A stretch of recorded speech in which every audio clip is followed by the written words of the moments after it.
é que o Evangelho gira em torno de uma pessoa. Veja o que diz o verso 3. No verso 2, eu vou começar no verso 1. No verso 1 ele diz que ele foi separado por Evangelho que foi prometido por Deus nas Sagradas Escrituras. Verso 3, com respeito a seu filho, o qual segundo a carne veio da descendência de Davi, e foi designado Filho de Deus com poder, segundo o Espírito de santidade, pela ressurreição dos mortos, a saber, Jesus Cristo, nosso Senhor. O Evangelho é a boa notícia a respeito de uma pessoa.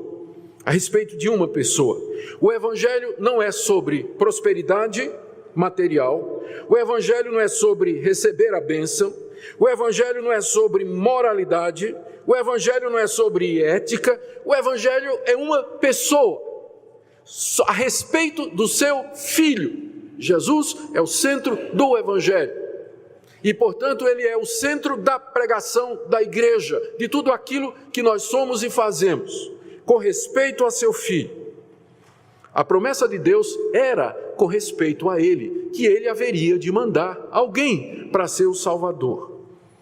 Paulo aqui fala de Jesus em termos da sua humanidade e da sua divindade. Ele diz aqui no verso 3 que o Filho de Deus, o Evangelho é a respeito do Filho de Deus, aquele que haveria de vir ao mundo. Ele, segundo a carne, veio da descendência de Davi. Segundo a carne quer dizer segundo a natureza humana. E aqui é uma referência ao fato de que no tempo apontado por Deus, aquela promessa se materializou quando o Filho de Deus se tornou um de nós. Ele nasceu da Virgem Maria, concebido pelo poder do Espírito Santo. Ele se tornou segundo a carne, ele se tornou um de nós, ele assumiu a carne humana, os ossos humanos, o sangue humano, ele assumiu uma verdadeira natureza humana. Mais do que isso, ele quando nasceu, ele nasceu como descendente do rei Davi, que foi aquele rei de Israel, a quem Deus ratificou a promessa, dizendo, da tua descendência virá alguém que se sentará no trono do meu povo para todo sempre. Era mais uma promessa. Então, quando Cristo nasce, ele nasce descendente de Davi, da linhagem de Davi, com direito ao trono de Israel, com direito ao trono do universo. Deus cumprindo. Antigo Testamento, promessa. Novo Testamento, cumprimento. O Filho de Deus, a respeito de quem o Evangelho gira, se tornou carne, se fez um de nós, e ele nasceu cumprindo todas as promessas. Ele nasce da descendência de Davi.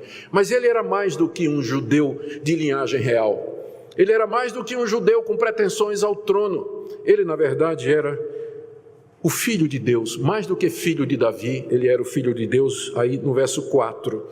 Depois de ter falado sobre a perfeita humanidade do Filho de Deus, Paulo agora fala a respeito da sua divindade.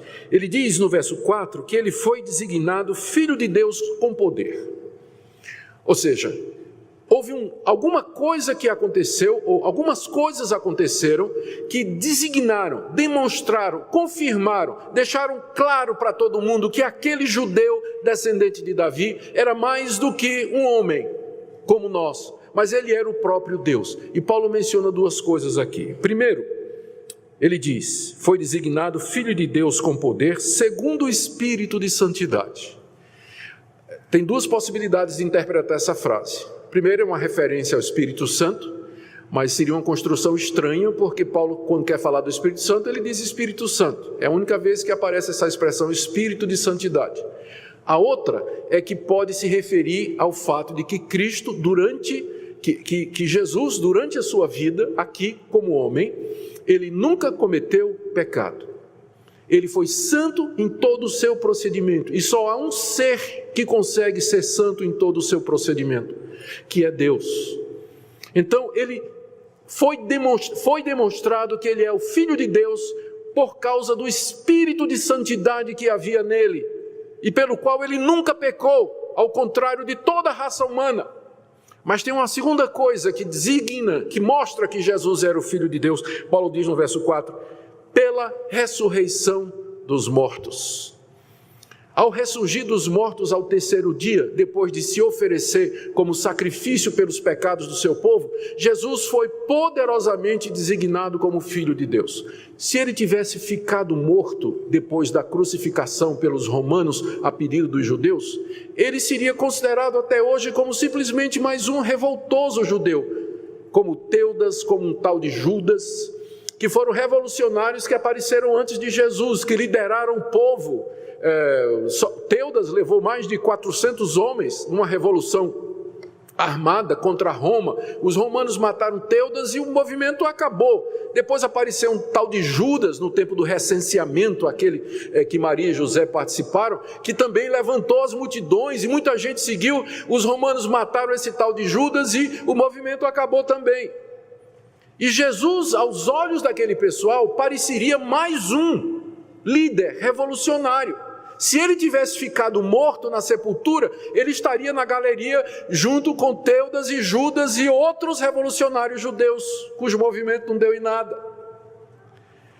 Mas quando ele ressurge dos mortos ao terceiro dia, então ele é designado Filho de Deus. É confirmado, é demonstrado de que ele é o Filho de Deus e que ele é diferente de todos os outros.